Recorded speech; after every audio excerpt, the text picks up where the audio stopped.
wapa watoto kwenda kuuza. Sayyidina Ibrahim alayhi salatu wassalam alikuwa akichukua yale masanamu akiwaambia watu, nani atachukua kitu kisichomfaa ende akakae nacho, haya masanamu yasinufaisha wala yasudhuru. Akichukua wakati mwingine akiingiza kwenye maji akiambia, haya na wewe una kiu kama mimi kunywa, yani kuyadhalilisha.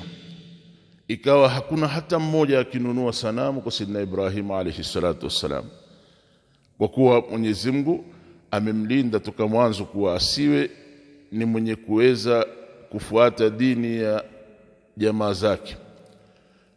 Mpaka ikafika wakati akawa wazi hutoa indhari kuwaonya watu wake kuhusu ibada ya masanamu. Siku katika masiku wakaitwa kwenda katika idi zao walizokuwa wakizifanya wakali dunia. Walipokuwa wanakwenda, Sayyidina Ibrahim akachukua udhuru akiwaambia, mimi sijisikii vizuri.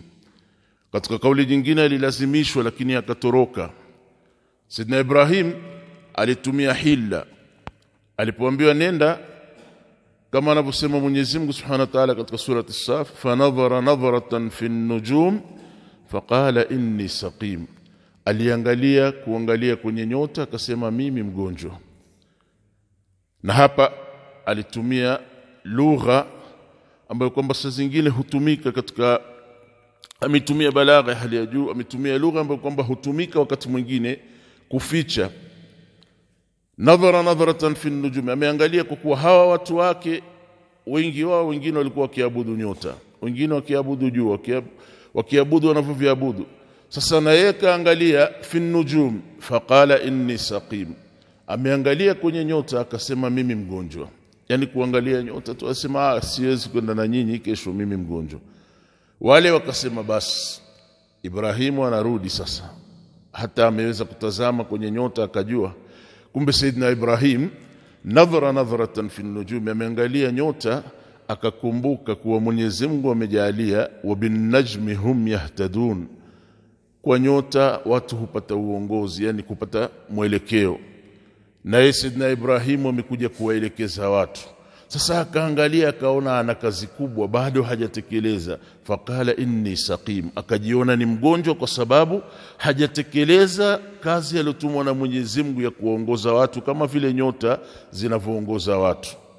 Kinyume na fikra ya baadhi kwa Sayyidina Ibrahim aliangalia nyota, kwa hivyo alikuwa akipiga ramli mathalan.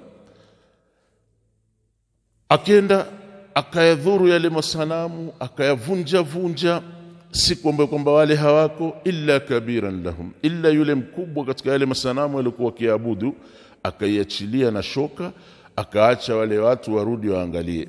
Ni kisa kilichokuwa kirefu, sehemu kadhaa ndani ya Qur'ani imezieleza.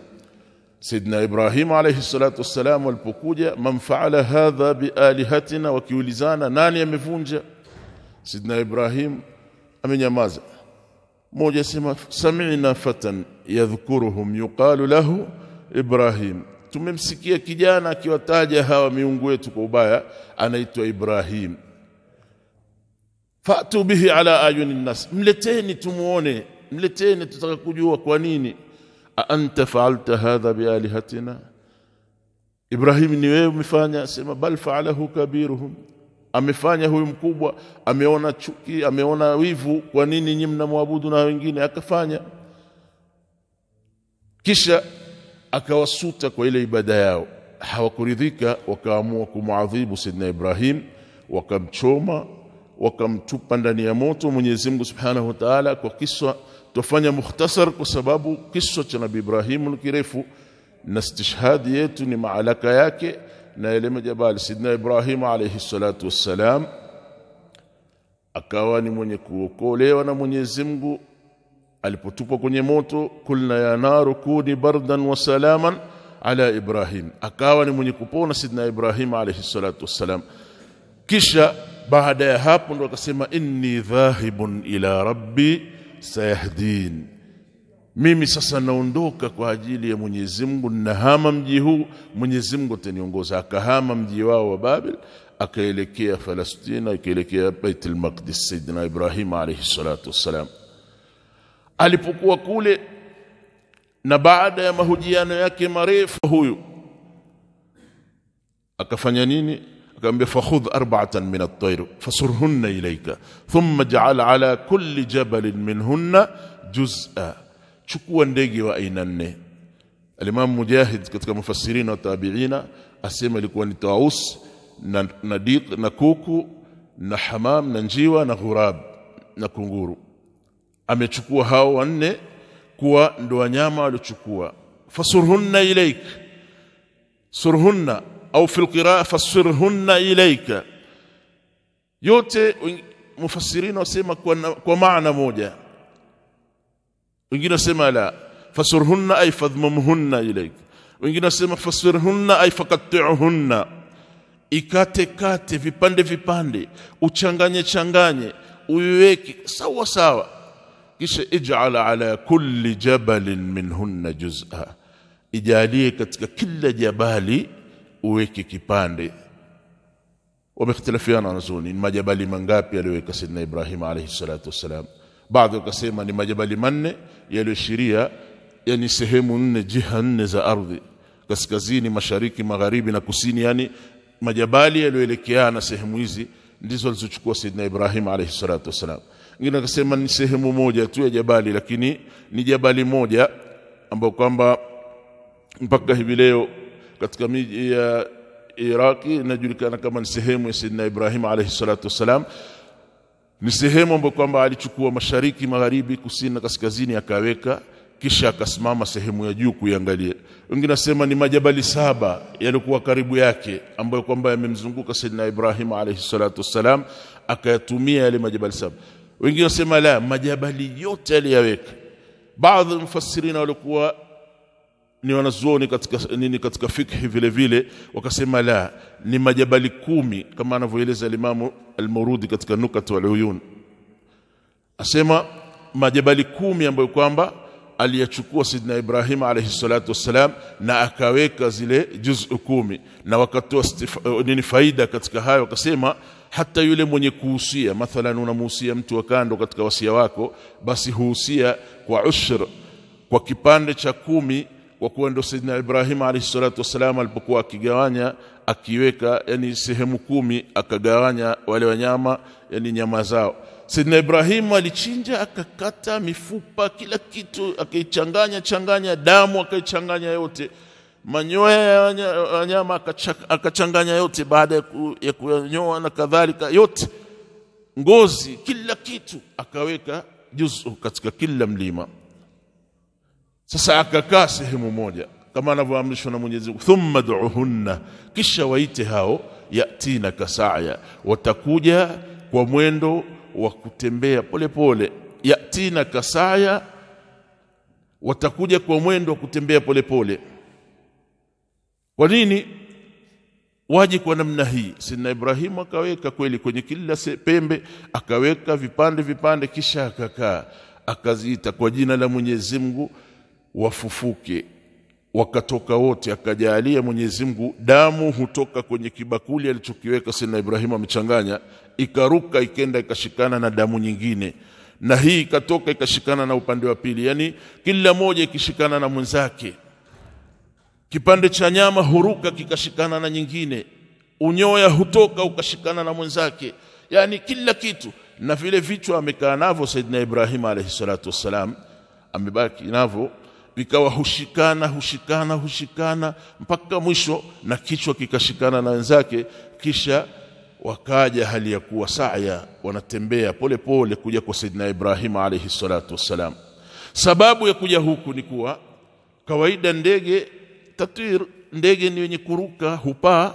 Lao ingekuwa ni kuwa yatina ka tayran, watakuja wanapaa au sura, watakuja kwa mbio, aweza mtu akasema hakuna muujiza wote hapa, huyo amemchinja ndege hapa, bahati yake nzuri, ametoka njiwa mwingine kule amepita, wanafanana. Kwa hivyo ingekuwa ni kutia shaka, lakini wale watembea polepole, kisha aonyeshe kuwa Mwenyezi Mungu amefufua kwa kila namna.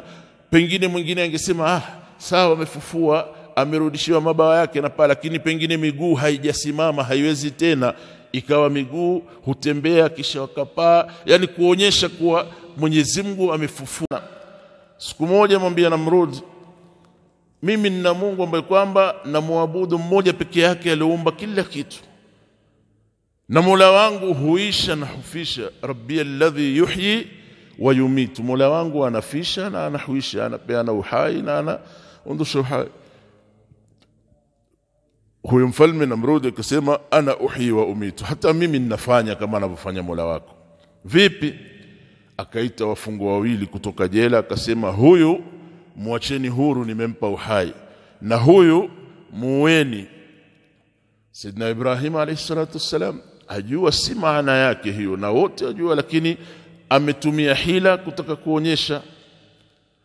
Faqala Ibrahim, Sayyidina Ibrahim alayhi salatu wassalam akasema fa inna Allah ya'ti bish-shamsi min al-mashriq fa'ti biha min al-maghrib fabuhita alladhi kafar. Ibrahim akamwambia, angalia, Mola wangu hutoa jua mashariki akilipeleka magharibi, sasa wewe leo toa magharibi ipeleke mashariki. Akapigwa na butwa, fabuhita alladhi kafar, akapigwa na butwa, akashangaa yule alikuwa kafiri, yani Namrud akashtuka, hawezi atajibu vipi baada ya hapa, hawezi kuliondosha jua, akaligeuza akalirudisha. Sasa Sayyidina Ibrahim alayhi salatu wasalam, kama aya siyaki inavyofuata, huyo ameizungumza maana ya kufufua kwa namna nyingine. Mwenyezi Mungu Subhanahu wa Ta'ala atueleza Sayyidina Ibrahim akataka yakini kwa Mola wake kwa kuona, Rabbi arini kaifa tuhyi al-mauta, Mola wangu nionyeshe hufufua vipi mauti, hufufua vipi wale mayit, yani anayekufa humfufua kwa namna gani. Baadhi ya mufassirina, Imam Ibn Jarir Tabari katika tafsiri yake ameeleza kwa urefu, akazieleza aya ikhtilafu za wanazuoni. Je, sababu gani ilimpelekea Sayyidina Ibrahim kueleza kuwa ataka kuona vipi watu wanavyofufuliwa? Al-Imam Al-Qurtubi akaeleza, na yeye akaweka hadithi ya riwaya ile Ibn Abbas ikisema laysa al-khabar kal muayana, kule kuelezea si kama kuona kwa macho yako mwenyewe. Ndio Sayyidina Ibrahim sababu yake kubwa ya kutaka kwa Mwenyezi Mungu amuonyeshe vipi anafufua watu watakapokufa. Al-Imam Ibn Jarir akaeleza kwa hadithi mbali kwa Sayyidina Ibrahim, kuna siku katika masiku amekaa karibu na ufuo wa bahari, kuna samaki alokufa baharini, akaja maji yakamsukuma mpaka karibu na, yani mpaka ufuoni.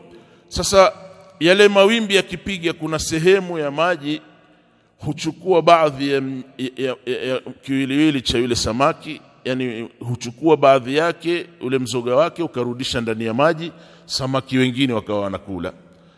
Kisha ndege wa angani huja wakidona pale pale, wakiondoka wanakula.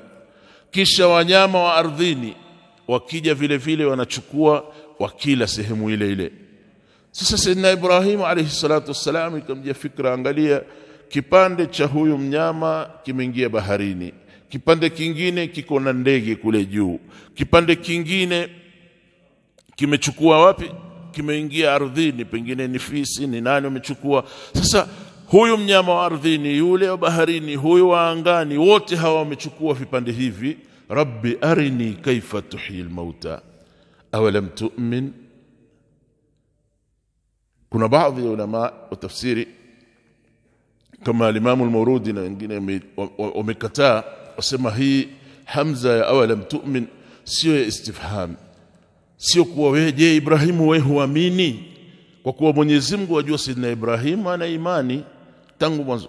Sasa ni kuwa, je, kwa imani yako ulionayo vile vile, si kuwa huamini Sayyidina Ibrahim, je, pamoja na imani yako ulionayo, akamwambia liyatma'inna qalbi, bala, imani pale pale, imani haina shaka. Bal wengine katika mufassirina wasema ilikuwa ni shaka, wakaeleza hadithi iliyopokeana na Imam al-Bukhari na Muslim kama alivyoeleza Imam Qurtubi katika hadithi katika tafsiri yake, na Imam Ibn Jarir Tabari kuwa ilikuwa ni shaka ya Sayyidina Ibrahim. Wengine sema la, mitume hawana shaka.